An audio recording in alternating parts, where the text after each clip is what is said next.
Amis sportifs, bonjour, mesdames et messieurs, bienvenue sur la 3 et merci de votre fidélité à cette chaîne de sport et de musique. Notre tout premier rendez-vous de l'heure des tchatcheurs. Un tchatcheur, par définition, est une personne qui aime parler, qui a le verbe fluide, de la suite dans les idées et qui est parfois très pertinente. Et nous sommes là pour ça. Je tiens à vous préciser que la langue de bois est totalement, mais totalement interdite sur ce plateau. Nous sommes là pour un discours franc et direct et pour le choc des idées.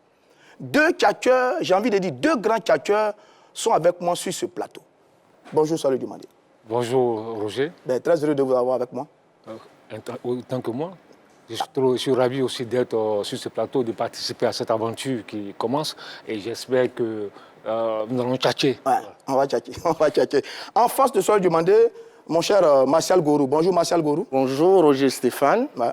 Ben, très content d'être tout à avec fait. vous. Hein? Vous savez, c'est un réel plaisir de débuter cette nouvelle aventure sportive des tchatcheurs sur la 3.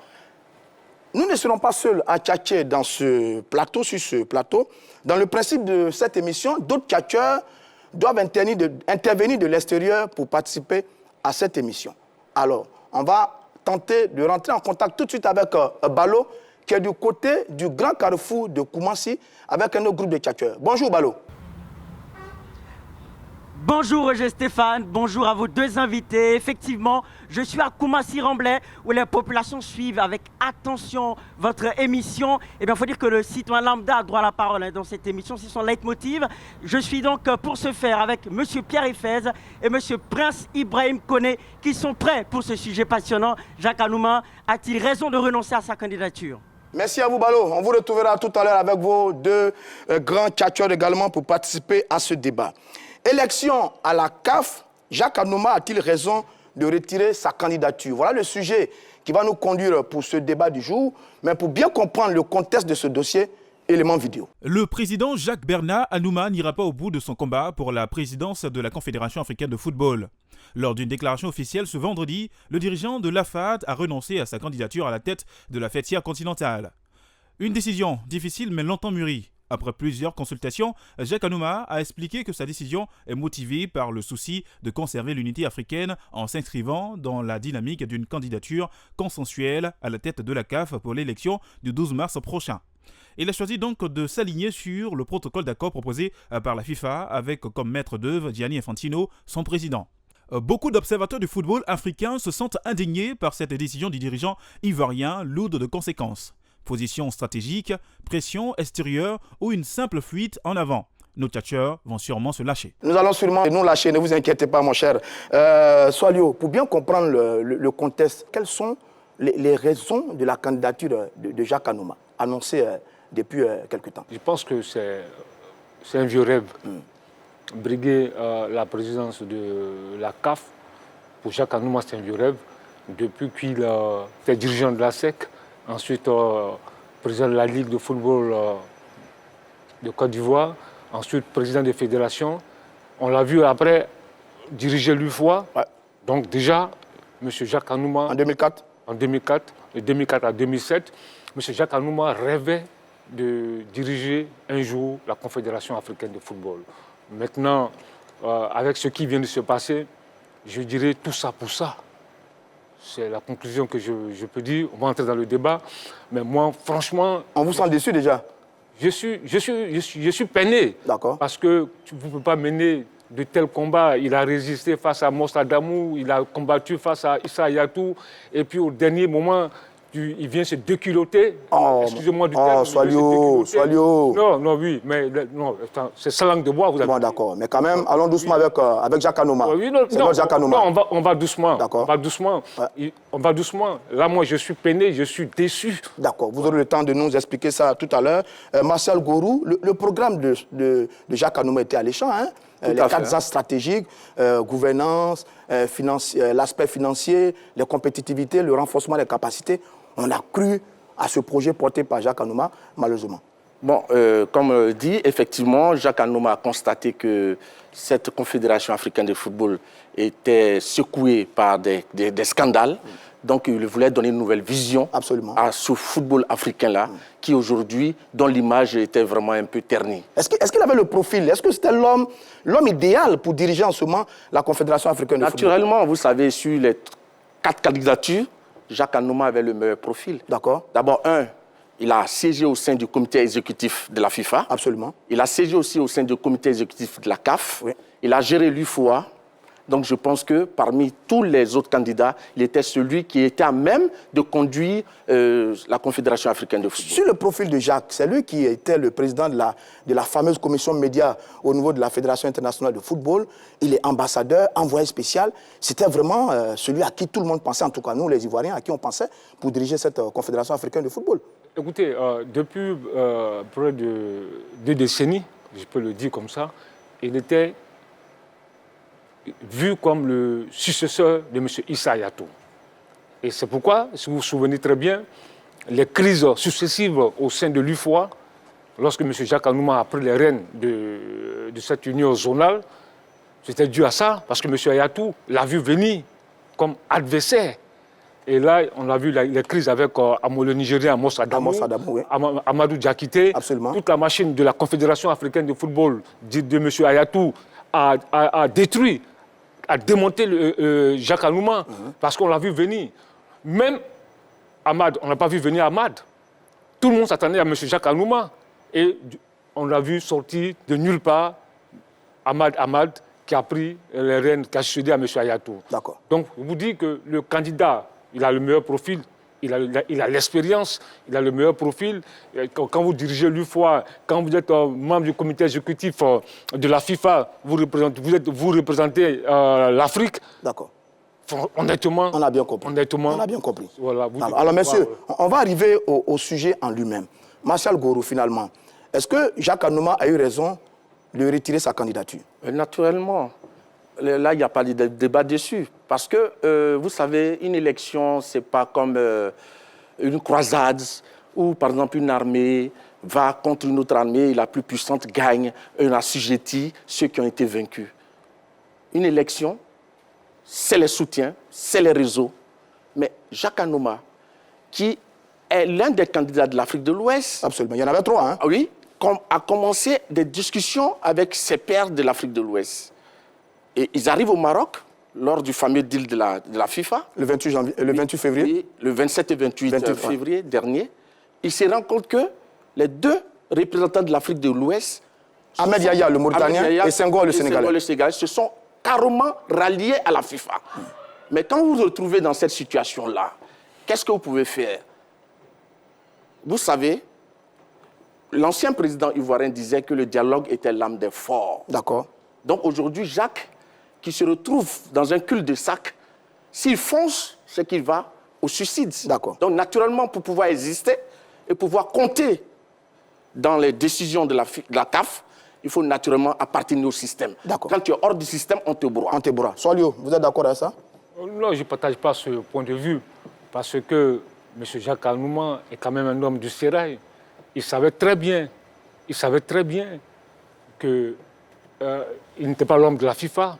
Il savait très bien que Motsepe, sa candidature avait été suicidée par Infantino. Il savait très bien que la candidature de Yahya, de la Mauritanie, avait été suscitée par la FIFA. Il savait très bien que Augustin Senghor était le plan B de M. Ahmad. Comité exécutif, hein? Comité exécutif. Ouais. Donc, il savait tout ça, mais il a décidé de partir.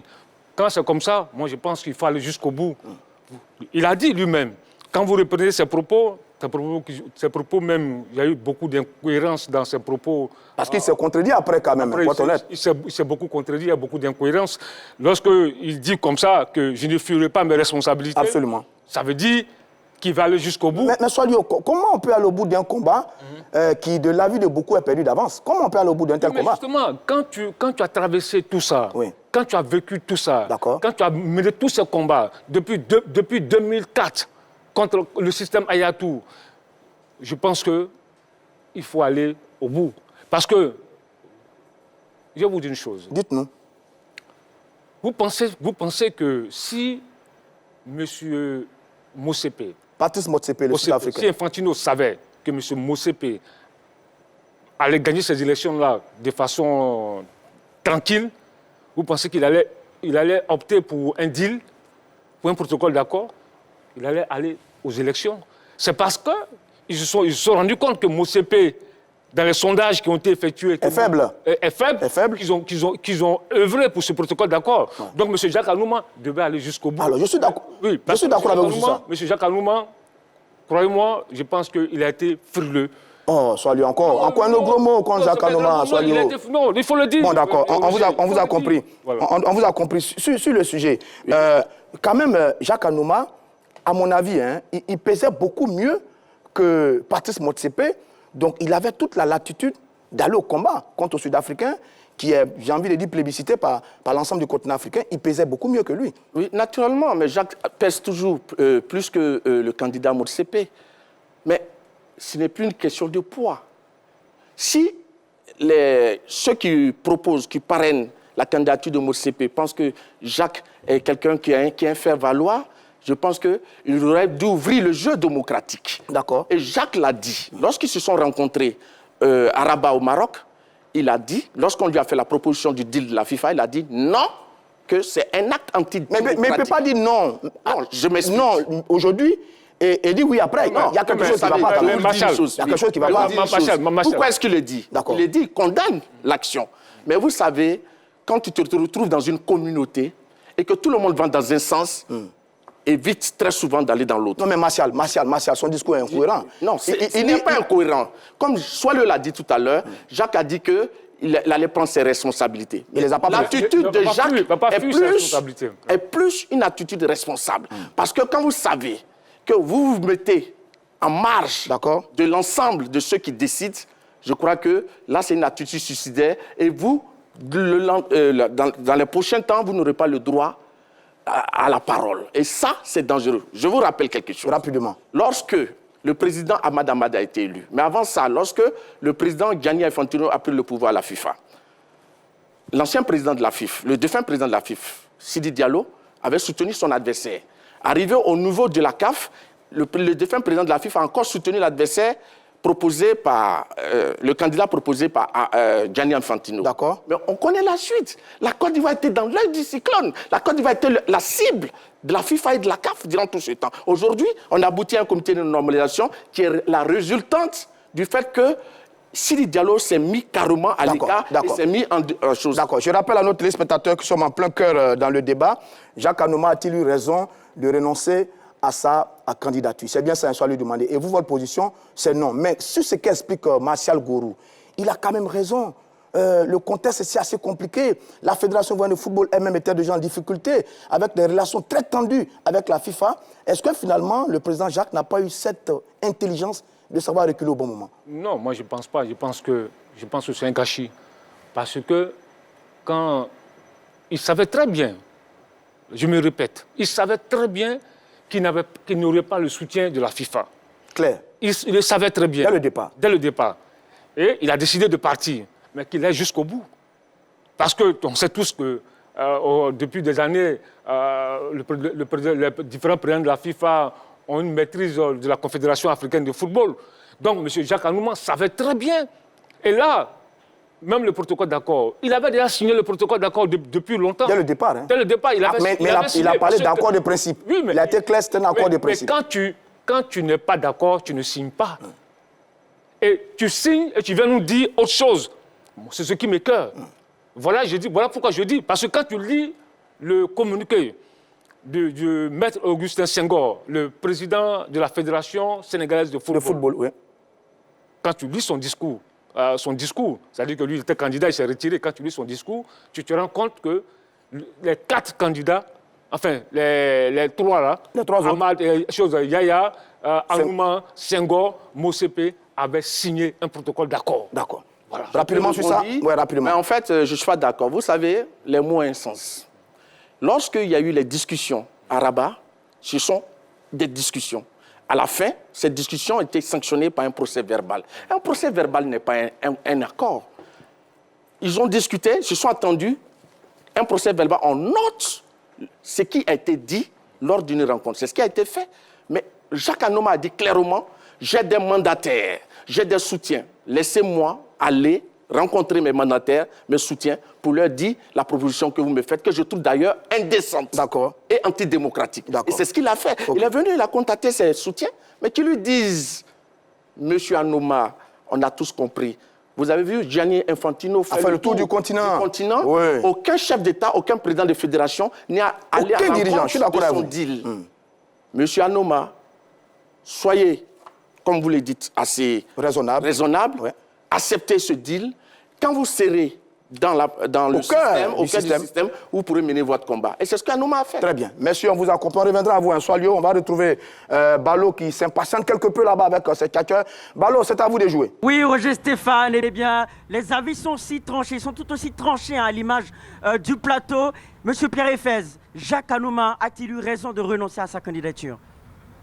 Évidemment, Jacques Anouma a raison de renoncer à sa candidature. Vous savez, c'est un vieux de la vieille du football africain. Ça fait au moins 30 ans qu'il baigne dans ce milieu. Il a gravi tous les échelons. C'est donc quelqu'un qui sait observer, analyser, interpréter et tirer une conclusion face à une situation. Savez-vous, lorsque Didier Drogba, s'est retrouvé à Yamoussoukro dans le cadre de l'Assemblée générale des élections de la FIFA, il a dit quelque chose de très important. Il a dit, et je paraphrase, « Je ne suis pas sûr de m'engager dans une bataille si je ne m'engage pas dans une bataille si je ne suis pas sûr de mes forces. » Vous voyez? Et donc, Anouma fait la même chose. Il sait qu'il n'est pas sûr de ses forces en allant à cette bataille de la CAF. Alors, il décide tranquillement de retirer sa candidature pour laisser la place à quelqu'un comme Mosepe, voilà, qui peut apporter beaucoup au football ivoirien. Ce n'est pas parce que M. Jacques Anouma est ivoirien qu'il faut forcément le soutenir pour qu'il parte vaille que vaille à cette bataille. Pas du tout. Ce que nous avons besoin, c'est le meilleur pour le football africain. C'est-à-dire le fils africain qui peut apporter, un mieux-être aux footballeurs, qui peut apporter les infrastructures nécessaires, qui peut faire avancer le football africain. Je pense que ce dernier-là, il faut lui permettre, voilà, de diriger la CAF.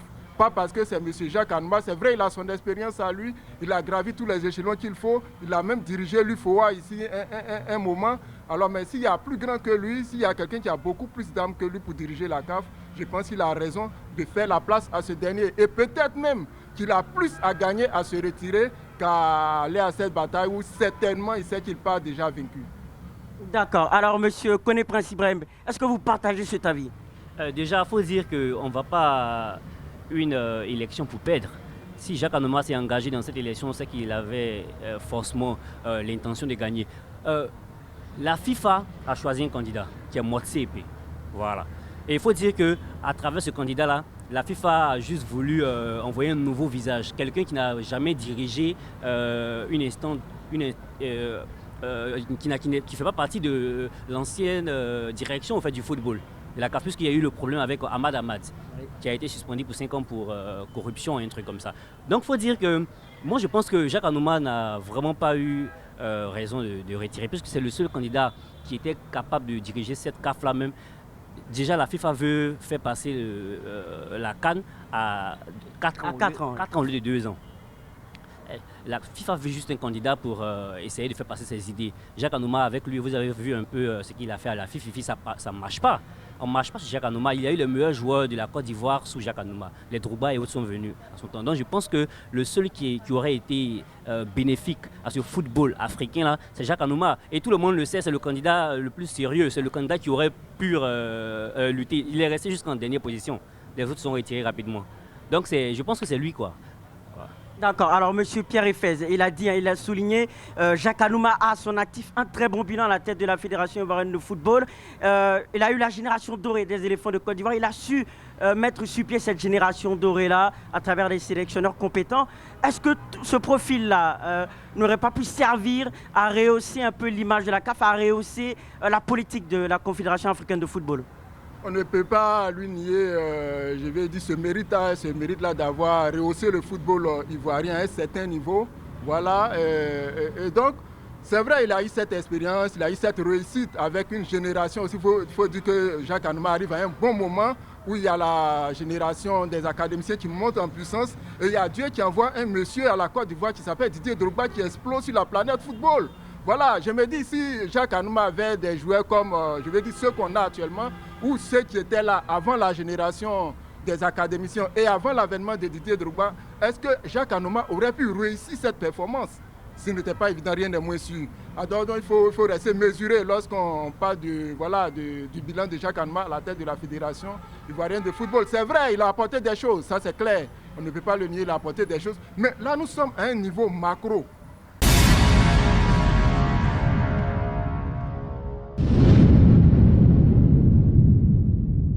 Merci à vous Balo. On a entendu pour l'essentiel l'intervention de vos deux invités, M. Koné et M.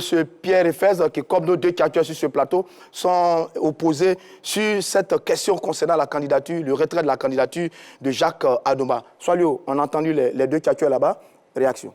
Oui, écoutez, à Efez, je vous ai dit qu'il a pris un exemple d'une déclaration de Didier Drogba au sorti de l'Assemblée générale du 5 juillet à Yamoussoukro. 4 juillet à Yamoussoukro, l'Assemblée générale préparatoire des élections. Oui, 4 juillet à Yamoussoukro. Mais c'est l'exemple qu'il ne devait pas prendre. Et pourquoi? Oui, parce que Didier Drogba qui dit qu'il ne s'engage pas à une compétition s'il n'est pas sûr de ses forces. D'accord. Mais il n'a pas jeté l'éponge. Il s'est engagé. Mais là, si M. Jacques Anouma a décidé de s'engager, c'est qu'il était sûr de ses forces. Donc là, je pense que là, il y a quand même une contradiction. Maintenant, il faut que... Je ne veux pas jouer les africanistes.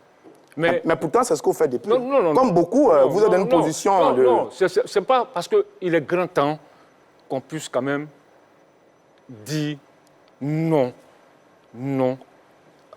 à la FIFA ou à ceux qui dirigent le football international. Parce que ça ne peut pas continuer comme ça. Et qu'à chaque moment, c'est la FIFA qui vient imposer des hommes... On aura le temps de parler de la FIFA. Restons sur Jacques Anouma, qui est au cœur de notre débat aujourd'hui. Oui, mais il y a forcément un rapport. D'accord. Il y a forcément un rapport. Je suis d'accord avec vous. Si c'est retiré, c'est parce qu'il y a eu le soutien, il y a eu l'intervention de la FIFA. Mais il aurait pu aller aussi. Il aurait pu aller. Restons sur Jacques Anouma. Restons sur Jacques Anouma. Moi, je pense qu'il faudrait que les Africains prennent leurs responsabilités.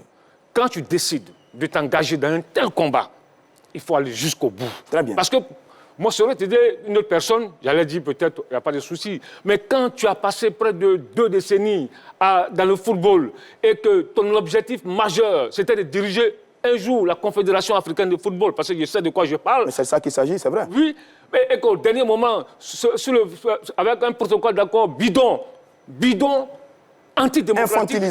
Infantilisant, tu viens, tu jettes l'éponge. Moi, je dis, franchement, il y a une question qui me brûle les lèvres. Est-ce que vous êtes en train de nous dire, Charles Diomané, sur ce plateau, que Jacques Anouma, comme beaucoup de dirigeants africains, offre une image désolante du continent africain? Le monde n'est pas fort, d'accord, M. Roger. Le monde n'est pas fort. Ce qui s'est passé est gravissime pour le football, pour la gouvernance même du football africain. Parce qu'on va revenir encore.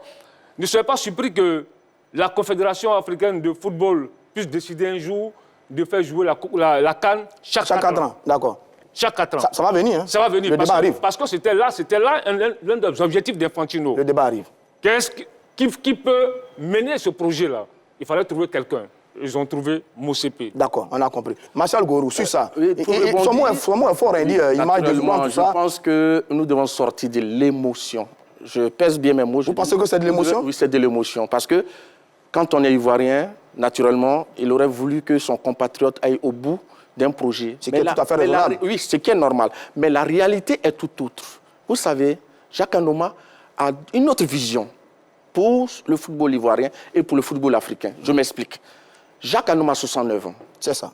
Il a été au bureau exécutif de la CAF, de la FIFA. Il a été président de l'UFOA. Qu'est-ce qui lui manquait? La présidence de la CAF. C'est ça. Et à 69 ans, l'âge limite, c'est 70 ans. Donc, c'est réellement sa dernière chance pour occuper ce fauteuil. Le seul niveau qui lui manque, le palier qui lui manque, voilà, au niveau du football. Mais si aujourd'hui, il retient son ambition, c'est qu'il y a des explications.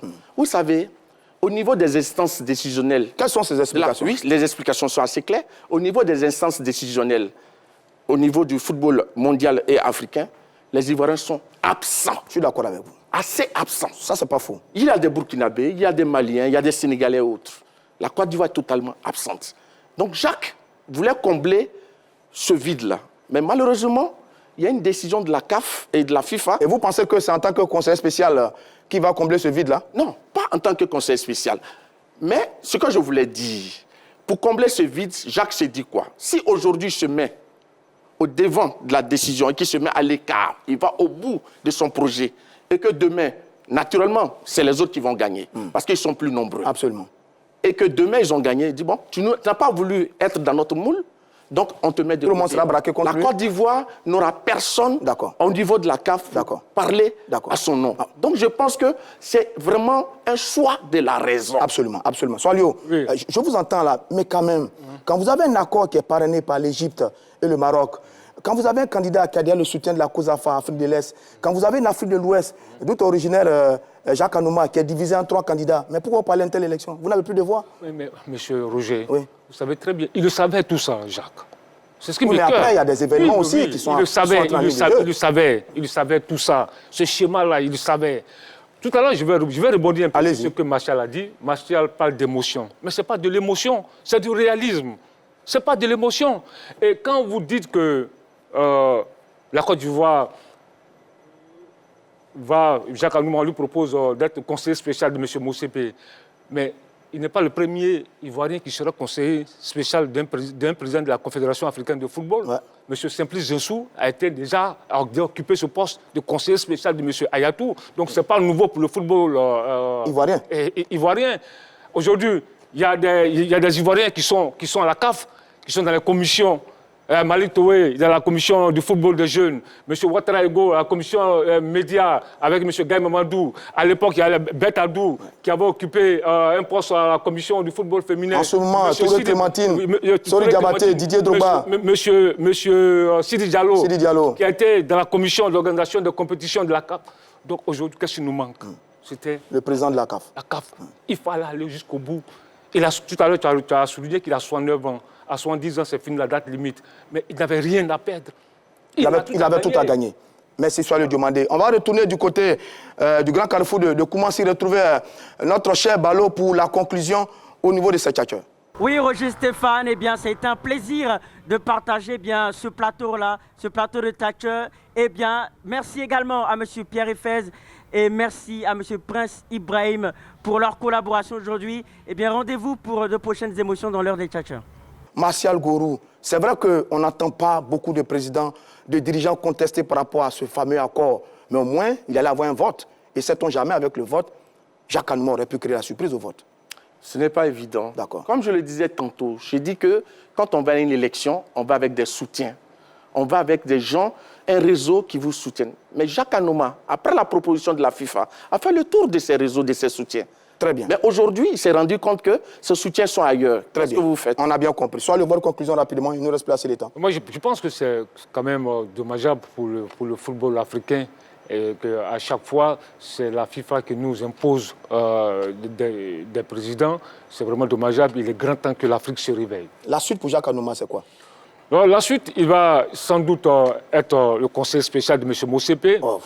Ensuite, il va toujours diriger l'AFAD. Il reste dans le football, mais je pense que tout ça pour ça, c'est la fin d'un rêve. On aura certainement le temps de revenir sur l'avenir de Jacques Anouma. Mesdames et messieurs, merci de nous avoir suivis. Ce fait un plaisir d'avoir animé cette émission pour vous avec mes tchatcheurs. On vous donne rendez-vous mercredi prochain pour un autre numéro.